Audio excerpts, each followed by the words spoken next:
జపమాలకు స్వాగతం. ఓం వరవరదాయ విజయ గణపతే నమః. శ్రీ గురుభ్యో నమః. శ్రీమాత్రే నమః. ఈరోజు మనము దుర్గాసుర వధ గురించి విందాము. పూర్వం హిరణ్యాక్షుడి వంశంలోని రురు అనేవాడు పుట్టాడు. అతనికి దుర్గముడు అనేవాడు జన్మించాడు. దుర్గముడు చాలా క్రూరమైనవాడు, కఠిన హృదయం కలిగినవాడు. ఒక సమయాన అతడు ఇలా ఆలోచించాడు. దేవదానవుల మధ్య యుద్ధాలు జరిగినప్పుడల్లా దైవబలం, వేదాలు తోడ్పడుతున్నాయి. వేదాలను దేవతలకు లేకుండా చేసి వారిని ఓడించడం ఎలాగా, వాళ్ళని ఓడించడం లెక్కలోంది కాదు అని ఇలా ఆలోచిస్తూ హిమగిరిని ఆశ్రయించాడు. 1000 సంవత్సరాలు ఘోర తపస్సు చేశాడు. బ్రహ్మను ప్రసన్నుని చేసుకున్నాడు. కమలోద్భవుడు ప్రత్యక్షమయ్యి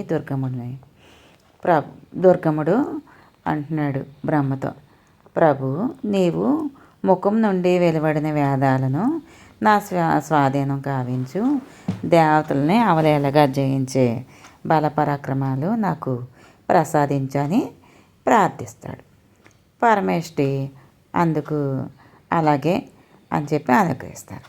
ఆనాడు మొదలు బ్రాహ్మణులు వేదాధ్యాయాలు చేయలేకపోతున్నారు. వేదమంత్ర పఠనాలు ఎవ్వరి నోటి నుంచి కూడా వినడానికి రావట్లేదు. స్నాన సంధ్యాదులు ప్రసక్తే లేదు. యజ్ఞయాగాలు పేరెత్తేవారే లేరు. యాగాలు ఆరిపోయిన కారణం వలన వర్షాలు అపురూపమయ్యాయి. క్షామదేవత నేల 4 జరగుల విలయతాండవం చేస్తుంది. పంటలు లేవు. పైరులు మలమల మాడిపోతున్నాయి. పశువుల గడ్డి లేక వట్టిపోయినాయి. తినటానికి తిండి, తాగడానికి నీరు భూప్రజలకు లభించలేదు. వాపి కూప తటాకాలు ఎండిపోయినాయి. దేవతలకు ఆవిర్భాగాలు లేకుండా ఉన్నాయి. అందువల్ల దేవతలు తేజోవిహీనాలు అయ్యారు. స్వర్గ మధ్య లోకాలందు ఆహాకారాలు చెలరేగినవి. రాక్షసులు దేవలోకంపై దాడి చేస్తారు. ఇంద్రాది దేవతలు తమ ప్రాణ సంరక్షణార్థం హిమపర్వతం దగ్గర గుహలందు తలదాచుకుంటున్నారు. భూసురులు హిమగిరి తనయున ప్రార్థించసాగారు. హయమతి వారిను సందర్శన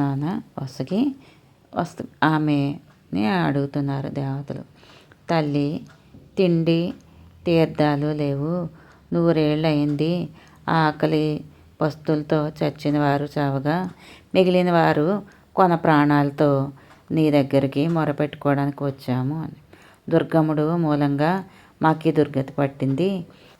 నీట ముంచిన పాలు ముంచిన నీవే తల్లి అని అమ్మవారికి మొరపెట్టుకుంటారు. తల్లి, మాకిక నీవే దిక్కు అని తల్లడిల్లిపోతారు. అమ్మను ప్రార్థిస్తారు. భూసురులు ఇలా ప్రార్థించడం దేవి శరీరం మెల్లని కన్నులై ఆ అపూర్వ శోభలతో వెల్లివిరిసింది. 100 కన్నులతో వారిని చల్లగా చూసింది. ఈమె శతాక్షి దేవి భూసురులకు కందమూలాలను, మధురాల ఫలాలు, పరిపక్వంగా ఉన్న ఫలాలను ఇచ్చింది. శాకాలను ఇచ్చింది. ఆకలి దప్పులు తీర్చింది. ఆ కారణాన అమ్మవారిని శాకంబరి అనే నామంతో ప్రఖ్యాతిగాంచింది. ఇంద్రాది దేవతలందరూ కూడా కొండ గుహల్లో దాగి బయటకు వస్తారు. ఆ వార్త విని చారుల వలన దుర్గముడు అవన్నీ విని సైన్యం సమేతంగా యుద్ధ సన్నద్ధుడే పరుగున వస్తాడు. కారు మేఘాలతో కమ్ముకొని వస్తాడు. దేవతలు జగదీశ్వరిని శరణు వేడుకుంటారు.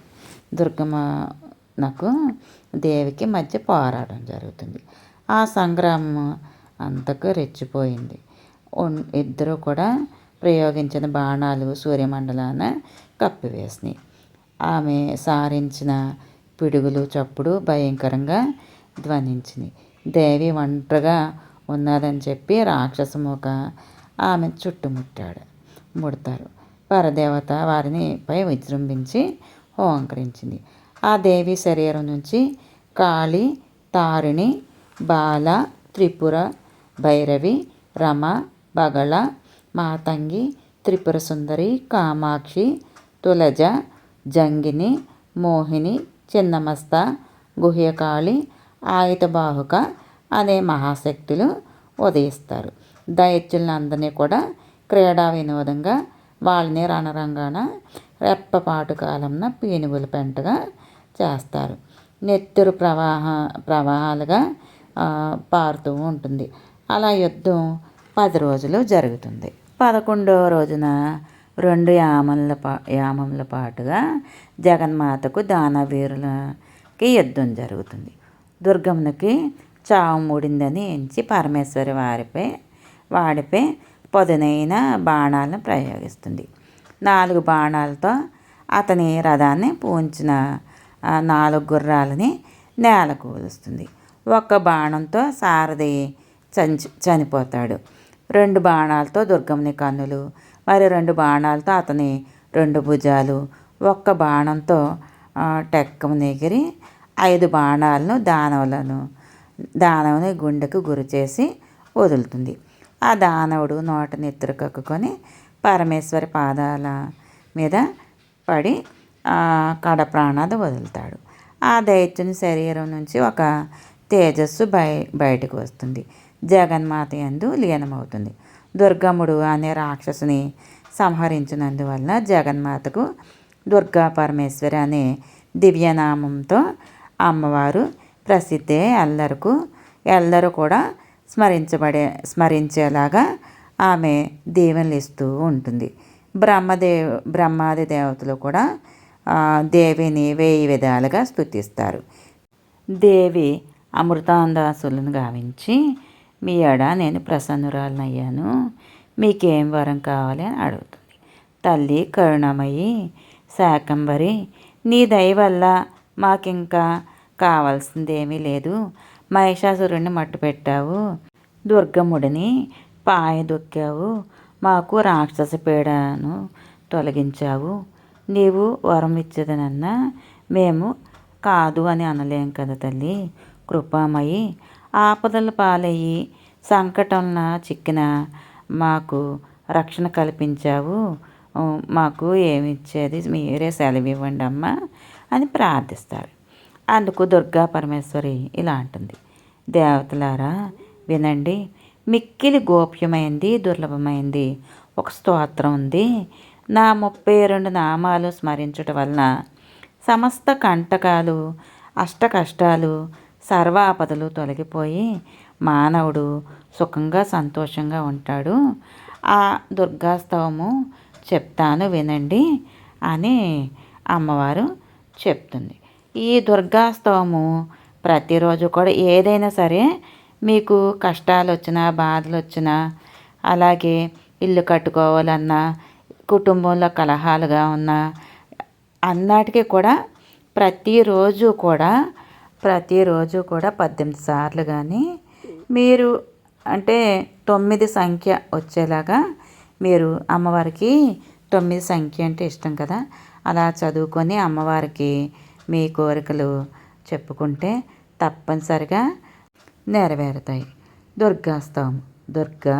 దుర్గార్తి శమని, దుర్గాపద్మ నివారిణి, దుర్గమచ్చేదిని, దుర్గ సౌదిని, దుర్గనాశిని, దుర్గతో దారిణి, దుర్గనిహంత్రి, దుర్గమాపహ, దుర్గమజ్ఞానద, దుర్గదైత్యలోక దవానల, దుర్గమాలోక దుర్గమాత్మ స్వరూపిణి, దుర్గమార్గప్రద, దుర్గమ విద్య, దుర్గమాశ్రిత, దుర్గమజ్ఞాన సంస్థాన, దుర్గమధ్యాన భాసిని, దుర్గమోహ, దుర్గమగ, దుర్గమార్ధ స్వరూపిణి, దుర్గమాసుర సంహంత్రి, దుర్గమాయుధ దారిణి, దుర్గమాంగి, దుర్గమాత, దుర్గమ్య, దుర్గమేశ్వరి, దుర్గభీమ, దుర్గభామ, దుర్గభ, దుర్గదారిణి.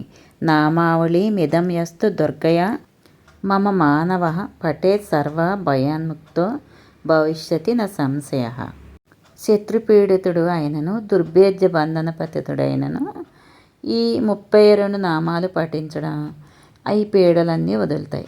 రాజు ఉరివేటకు ఉత్తరం అయిన వారు కూడా వన్యమృగాలపై పడి ఉన్న ఈ 32 నామాలను కూడా 108 పర్యాయాలు పారాయణం చెయ్యాలి. ఆపదలు తొలగుతాయి.